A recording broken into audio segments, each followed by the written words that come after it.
It's the final table of a little $5 tournament.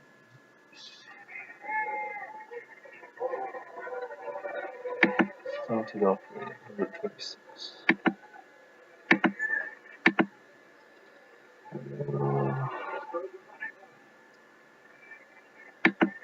The 8s is one of those there, it's kind of, if I open with a raise, I'm never going to get called by worse hands.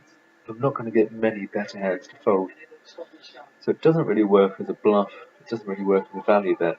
And any time you're betting, and your bet doesn't really qualify as a value bet or a bluff, then it's just best not to bet, really.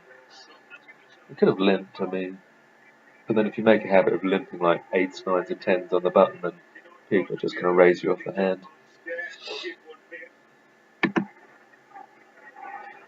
But with 9s or 10s, I might very occasionally limp. And in order to balance that, when I have something like 3 jacks, 3 queens, 3 kings, 3 aces, in a similar position, I might limp that as well, just to balance it. One of the advantages of limping strong trips like that, I mean, I wouldn't say it's a good idea normally. Normally you should open for a raise. If you are going to very occasionally limp for the stronger ones, just to mix things up a bit, you can easily find somebody in the blinds ends up calling, like the small blind ends up calling, or the big blind ends up just checking a hand that they would have folded to a raise. And then they hit smaller trips and pay off a big bet afterwards. So, you know, it can work out very nicely for you.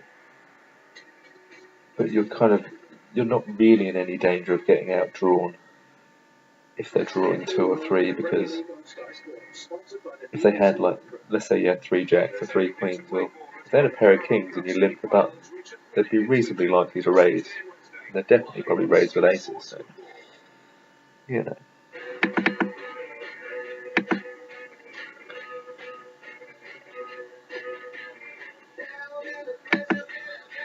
I'm 3-betting here, but when you've got 3 of a kind, it's always worth bearing in mind, what are your other 2 cards? See, my other 2 cards are lower than 8s, which makes it harder for my opponents to have 3 3s or 3 7s, which means if they draw 2 as well, if they were to draw 2 as well in that situation, he stood pat with a straight earlier, so I do believe he has a pat hand, but my hand plays very well against pat hands, so I have to shove. Yep.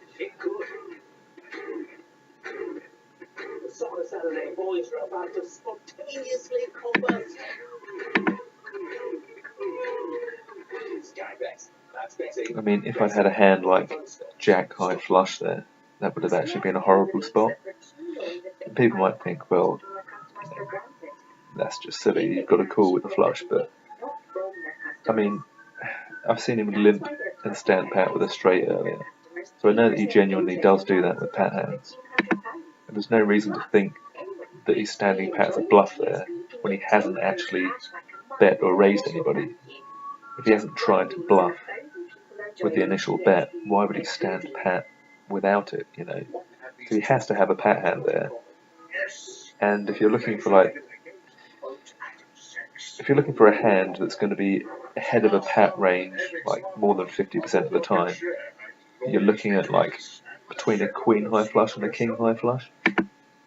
I mean, in my experience and by my calculations, it's like a queen high flush or a king high flush is the exact middle point.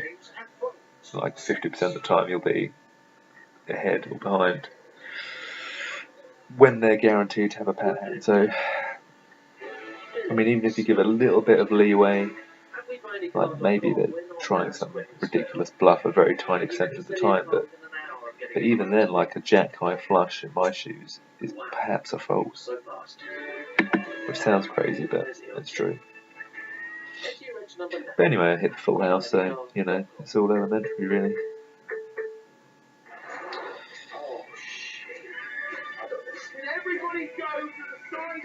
Got a reasonable chance of ending up heads up against Demon, which should be a bit awkward, because it's just like, huge bets, super aggressive, but I like to be patient. I don't like being patient, but I like to be patient. Pick the right spots. I've seen him open big with a pair of sevens as well, so he's capable of bluffing.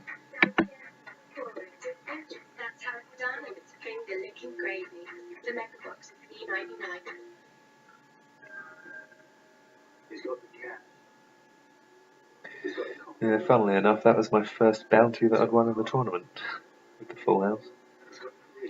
I mean, people often, call quite big all-ins just because there's a bounty at stake, but really, if you play your normal game, and you play well, you're going to pick up bounties along the way naturally anyway. You also get the bonus if you win the tournament of winning your own bounty on top of the one that you get for winning, for busting the player. So if you just play in such a way that gives you the best chance of winning, you're going to end up with a lot of bounty money if you win anyway, without having to do that. And that's not to say that you should always fold and treat it completely the same, because whenever there's a bounty in play, it does change the situation slightly. You should call slightly wider, but that fact is diminished in 5-card draw, because when you're ahead in 5-card draw, you stay ahead a lot more often than in games like Hold'em or Omaha, for instance. And like a pair of aces against a lower pair in 5-card draw, I think is like 75%. Has 75% equity. So, like a 2-pair against a smaller 2-pair, for instance, is, even bigger than that, probably like 85% maybe. But the point is your opponent's only got 4 cards in the deck to improve and beat you. Maybe even 90%. So, when you're going after bounties with a slightly wider range, you have to be careful just how wide you're making that range in 5-card draw particularly.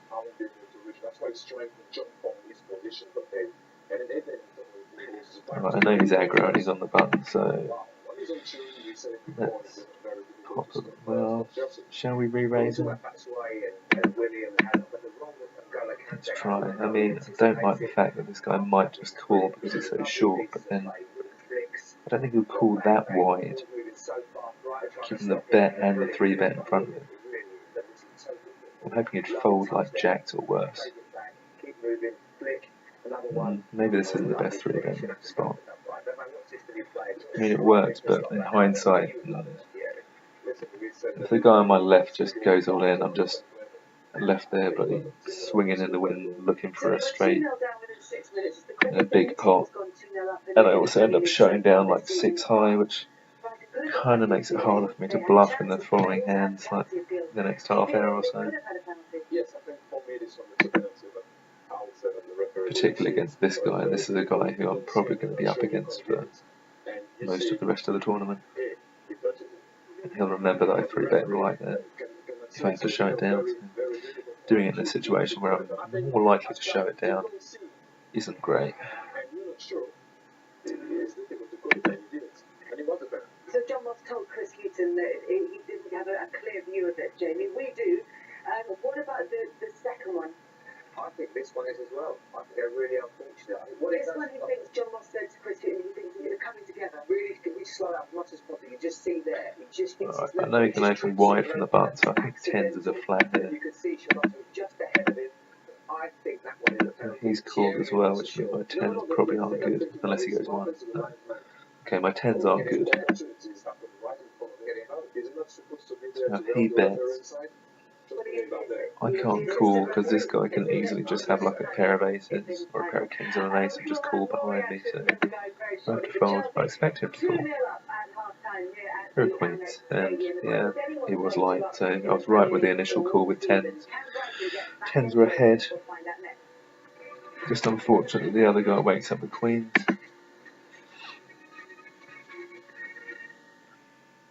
Getting you home for the Premier League on Sky Sports, sponsored by the new Nissan Micra. We'll probably open with a bet. What shall I do?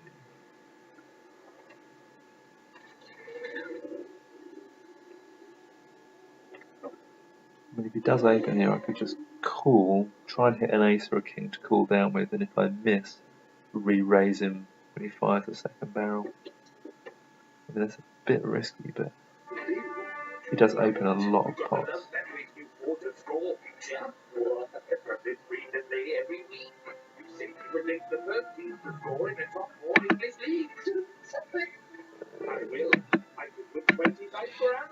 Okay, let's try this one.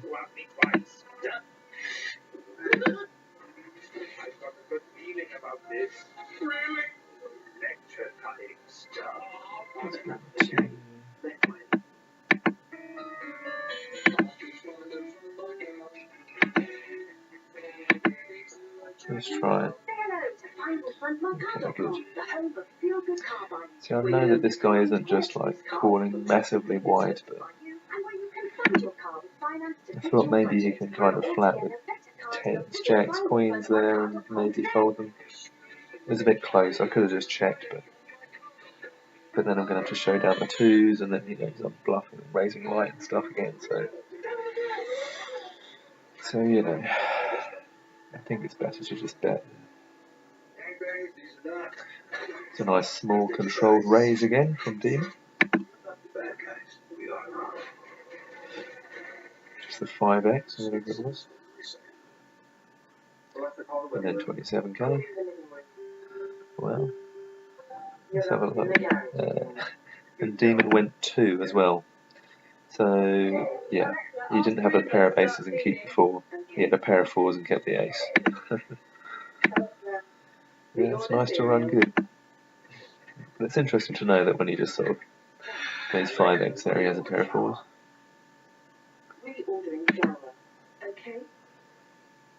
We started designing pop-up cards in our basement. What's cool is, today, we have 400 people working across the globe. With Office 365, we can all stay connected, from Vietnam to Boston to New York. Now with Whiteboard, we can all work together at the same time. And 3D and PowerPoint shows clients exactly what our cards look like. Yeah, having everyone working together on the new Teams app is really awesome.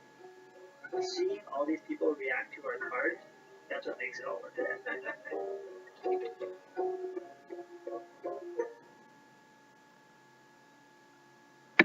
Okay, I'm going flat.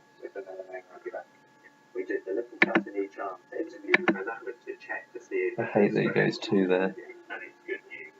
So if he has a small pair, he's probably keeping the ace, which means if he improves at all, it's probably 2 aces up. But why would you bet into somebody who's just drawn 1? That's the thing. I sort of think he got it, but I called pre to cool down, and I think I have to continue with that. Yeah, okay. I mean, really, like, it's just stupid for him to bet there. My range is either a 2 pair, a misdraw, or a made draw. Now, his ace-queen high is probably beating all my misdraws. He's just getting cooled down by all my made draws and 2 pairs. Well, he's getting re-raised by my made draws, but, you know. So it's just a hideous spot for him to actually bluff. He only ever gets action from better. And there's a reasonable amount of my range in missed draws, but he's just beating anyway, and he can just check. In fact, he could check, try and induce a bluff from me with my missed draws, and then cool down with ace high and win a bigger pot by check calling.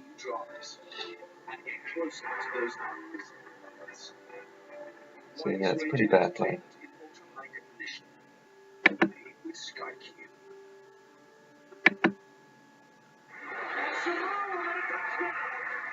The NFL Conference Championship starts tomorrow at 7 p.m. live on Sky Sports Action. Getting you home for the Premier League on Sky Sports, sponsored by the new Nissan Micra.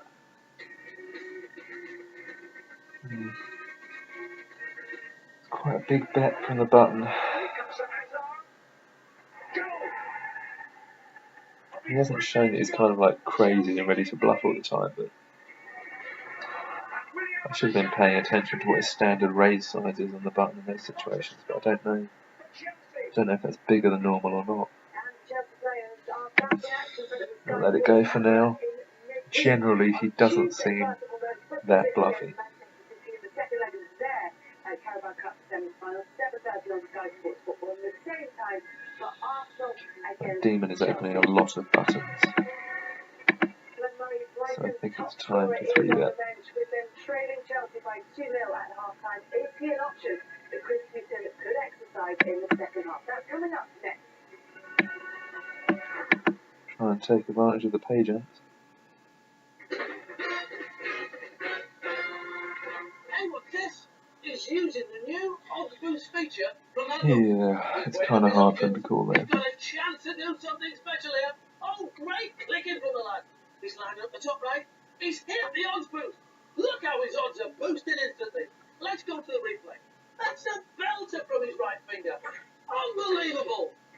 See, he's probably fairly light here, but fives just isn't strong enough to cool down.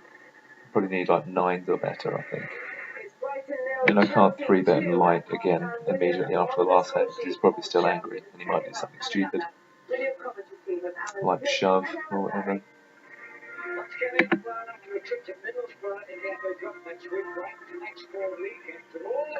So we'll give him a few hands to calm down.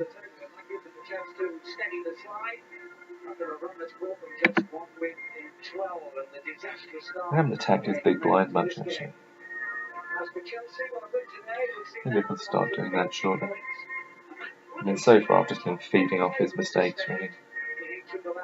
Okay, I mean I did say 9s, but I think 8s. It's borderline, but okay. He's gone 1, so this is just a call, probably. Now for aces up. See, 2 pairs are very much in the range of hands he could be betting with, but are they in the range of hands that are going to call a re-raise? So if I put in a little re-raise and then he shoves, like, where the hell am I then? I have to just call, I think. Yeah. I mean, if he has like a 2 or a 7 there for a straight, like, I could put in a little re-raise to go for some sort of thin value, but then he shoves and then I'm just sat there like, not knowing what to do because he's such an aggressive kind of like bluffy player. It would be sort of hard for me to fold aces up. I'd be putting myself in a really awkward situation where I wouldn't really know what to do.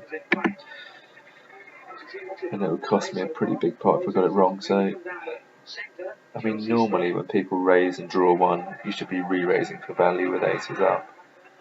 And in sort of like full ring tables.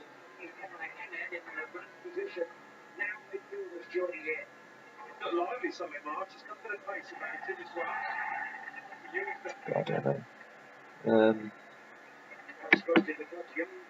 So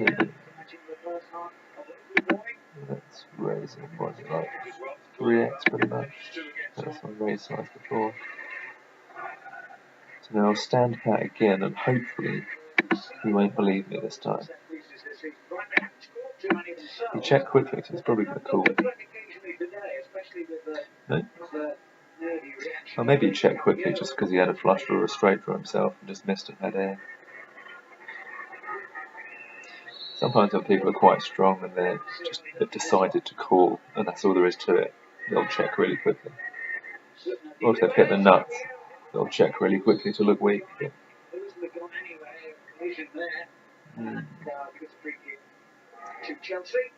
I think I just shove here.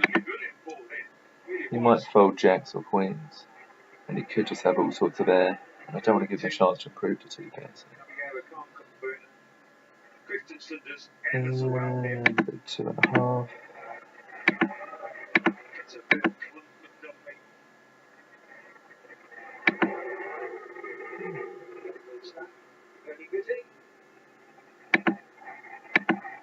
See if we can get some value. Okay.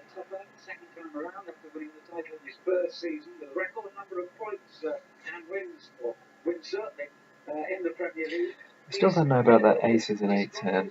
Should I have re-raised?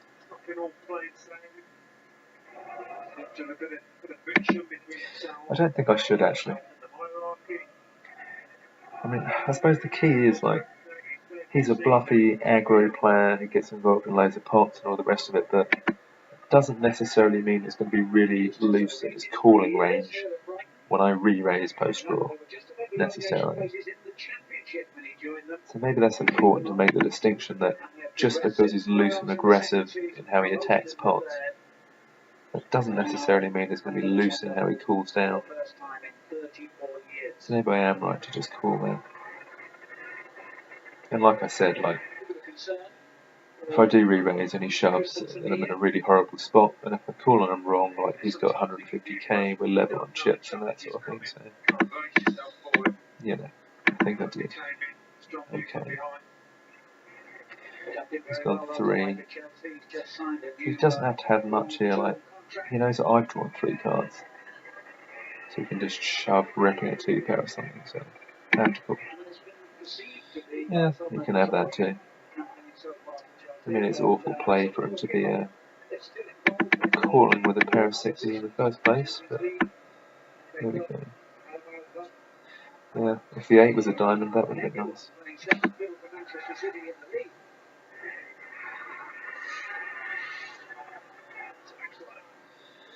Okay. Heads up with Demon then.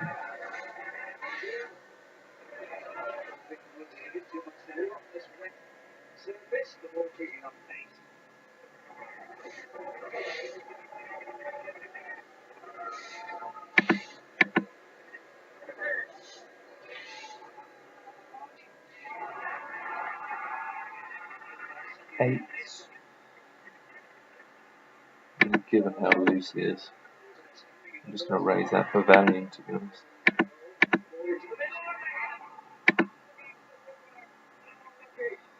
And I think I'm checking. Really?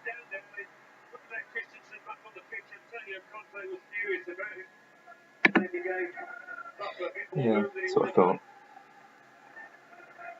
Didn't really make that much sense.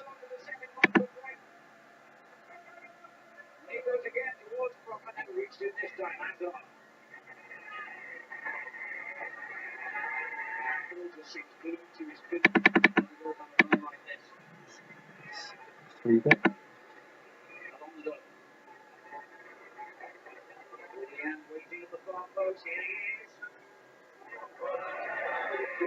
See how he responds to a limp.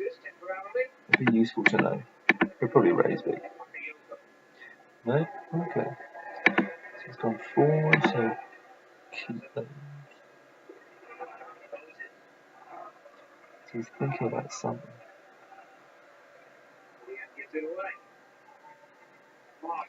Okay. See, I don't have to bet then. Because ace, king, queen high is good enough, reasonable amount of the time. So this is one of those where it's, 7,000 into 14,000. I'm getting 2 to 1 on something that's like 4.8 to 1 against, so it would be horrible to call. I mean, 3 betting is an option, but then I commit myself to paying off, all of his stack if he decides to go with it. So I'm going to limp again with 8s. Now this time, because I showed down ace high last time, I expect him to raise to try and push me off. And this time I've got a hand I can be stubborn with and cool down. So we shall see. Okay. Yeah. Deja vu. 8s against 2s again. But yeah, I'm just sort of like playing off his errors really at the moment. Taking a wider range of value hands to cool down with and just sort of see, I'll limp again here and hopefully we'll just shove or something.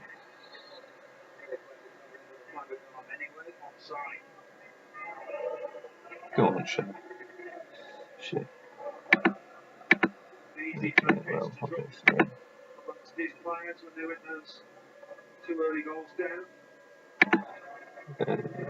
2/3 pot. I might get curious with like 6s, 7s, 8s or something weird. You never know. 7s is close.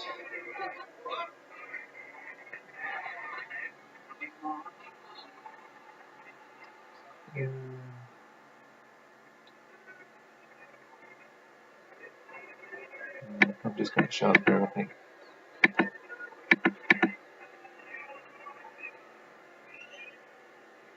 He's shallow enough now.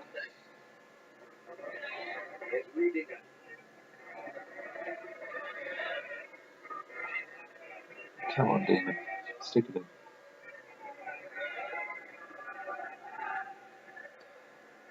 Okay. I'm going to check here. Make my hand look like a draw.